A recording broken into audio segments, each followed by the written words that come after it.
So you've done some workings out in R and stuff like that, and you're ready to get some results into a document, like a Word document or something like that.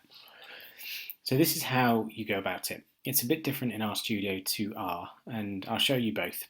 Initially in RStudio, you have to do it like this. Say we wanted results of a t-test or something like that in there that's come up in our console. Unfortunately, we can't just highlight the row, use the copy function and paste it.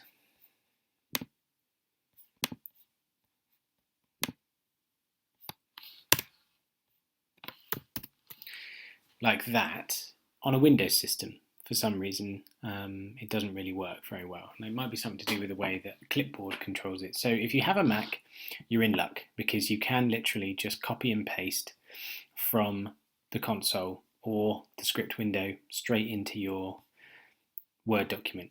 Great. If you don't, then this is what you have to do.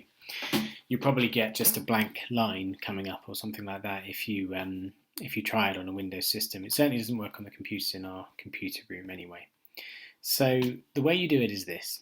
We've got some stuff here. We've got a plot that we've done. We've got our nitrate. We've analysed some data. Maybe you've run a t-test or something like that, and you want to export those results. You go File, Compile Notebook, and then it immediately defaults to your working directory, and it shows you that window there. You need to call it a name, so we'll call it Practical for Report. Okay, and then we'll hit save there. Showing R Markdown, it's compiling it. It comes up with the output format, so it might by default select HTML, which is a web page format. You do not want that. You don't want PDF because that's not editable on most computers. You want a Microsoft Word system. Then you hit compile and it comes up with loads of stuff. Okay, so the first thing you'll notice is a load of errors pop up, which is normal. And then it says it's finished rendering the program. It's stuck it in Practical 4 folder, Practical 4 Report is called that.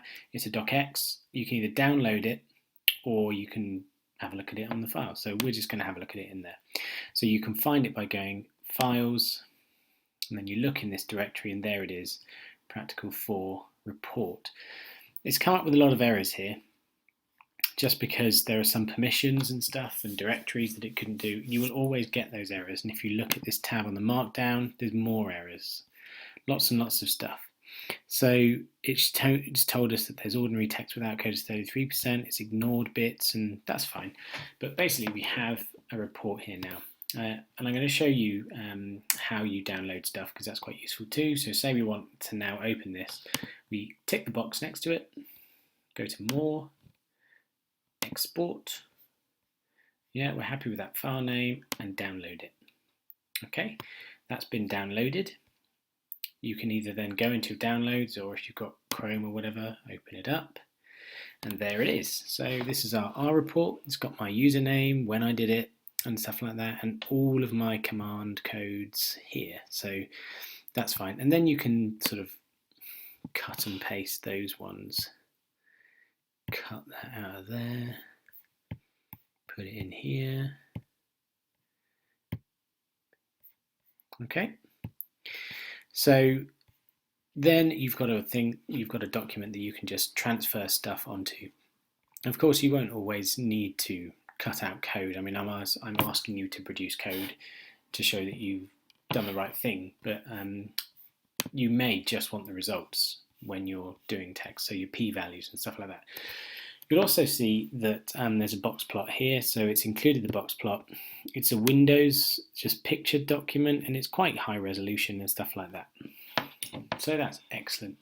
If you were in R, you wouldn't need to do that necessarily. Okay, so this is some plots I did earlier here, right? And on a Windows system, it should just work whereby you can copy and paste. Let's get the console up actually.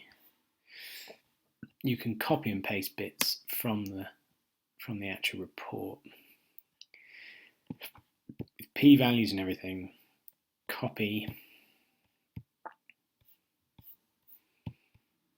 and then we'll try and paste that. And it should work like that. And it's even changed the format of the document text components to match the ones in here. So if you're using a downloaded version of R, it might be a little bit simpler than that. These are the ones you're interested in, the p-value, but you could always write those down if you wanted to. So that's how you do the copy and paste function. Let's talk a little bit about graphs, because sometimes you might not want this graph embedded there. You might want just a plot and not all of that stuff. So in that instance, you need to go to find the graph.